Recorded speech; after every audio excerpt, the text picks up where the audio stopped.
Hello everyone. आज हमारा जो टॉपिक है इस वीडियो का वो है कि जो प्रोकैरियोट्स होता है, प्रोकैरियोट्स में जीनोम ऑर्गेनाइजेशन का ज़रूरत क्यों नहीं है। जीनोम ऑर्गेनाइजेशन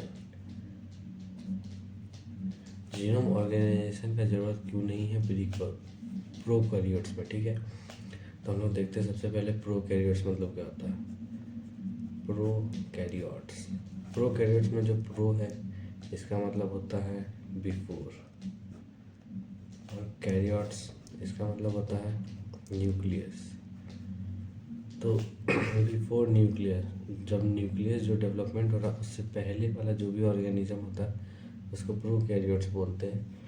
और प्रोकैरियोट्स में हम लोग क्या जानते हैं कि जो न्यूक्लियस होता है वो फुली डेवलप नहीं होता है। ठीक है, तो अगर फुली डेवलपमेंट, जैसे मान लीजिए ये सेल है, प्रोकैरियोटिक सेल है, तो जो न्यूक्लियस यानी न्यूक्लियस में क्या होता है, न्यूक्लियस जेनेटिक मटेरियल कंटेन करता है, न्यूक्लियस। तो ये जो प्रोकैरियोटिक सेल है, ठीक है, तो इसमें जो जेनेटिक मटेरियल होगा उसमें न्यूक्लियस नहीं है, तो ये कहाँ प्रेजेंट होता है, ये साइटोप्लाज्म में ही प्रेजेंट होता है। ये सेल है, ये साइटोप्लाज्म, ठीक है, तो साइटोप्लाज्म में ही प्रेजेंट होता है जेनेटिक मटेरियल। ठीक है, और जिस जगह पे मतलब जिस रीजन में साइटोप्लाज्म का जिस रीजन में प्रेजेंट होता है उसको हम लोग न्यूक्लियोइड बोलते हैं। ठीक है, तो जो प्रोकैरियोटिक ऑर्गेनिज्म होता है उसमें कोई एक स्पेसिफिक जगह नहीं होता, मतलब एक स्पेसिफिक जगह होता है जिसको हम लोग न्यूक्लियोइड बोलते हैं, बट कोई एक स्पेसिफिक स्ट्रक्चर नहीं होता जिसके अंदर न्यूक्लियोसोम जो जेनेटिक मटेरियल है वो रहे। ठीक है, जैसे कि अगर हम लोग यूकैरियोटिक सेल में देखते हैं तो हम लोग न्यूक्लियस के अंदर जेनेटिक मटेरियल होता है। ठीक है, बट यहाँ कुछ वैसा सिस्टम नहीं है। और इसके अलावा भी अगर देखा जाए तो जो प्रोकैरियोटिक सेल होता है, प्रोकैरियोटिक सेल का साइज़ हम लोग पता है हम लोग को, या फिर अगर हम लोग जाने तो उसका साइज़ लगभग कितना होता है, 0.3 माइक्रोमीटर से लेके 0.6 माइक्रोमीटर तक होता है। क्या साइज़ किसका, प्रोकैरियोटिक सेल का साइज़ 0.3 माइक्रोमीटर से लेके 0.6 माइक्रोमीटर तक होता है। बट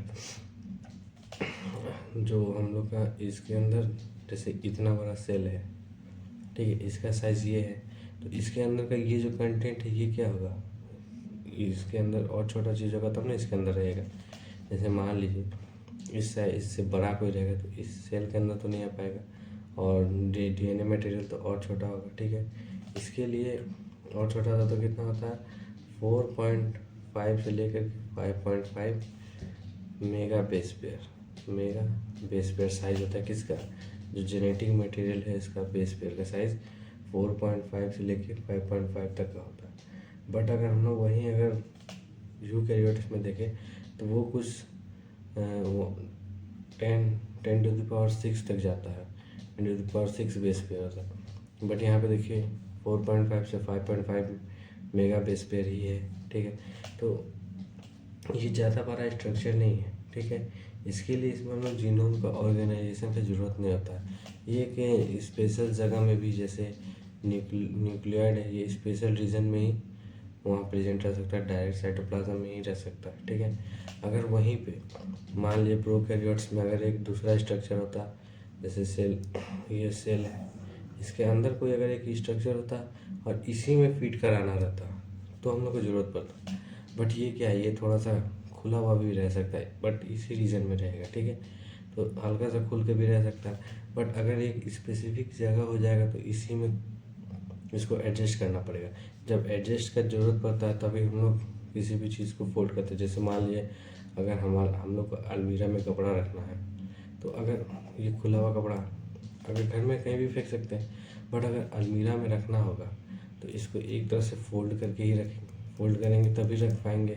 ठीक है, क्योंकि अगर एक स्पेशल स्ट्रक्चर आ जाता है उसके सामने तो उसमें अरेंज करने के लिए या फिर रखने के लिए उसको प्रॉपर उसको मेंटेन करना पड़ता है। बट प्रोकैरियोटिक सेल के केस में ऐसा ज़रूरत नहीं पड़ता है, इसीलिए यहाँ पे हम लोग जीनोम ऑर्गेनाइजेशन नहीं पढ़ते, हम लोग पढ़ते हैं यूकैरियोट्स, ठीक है।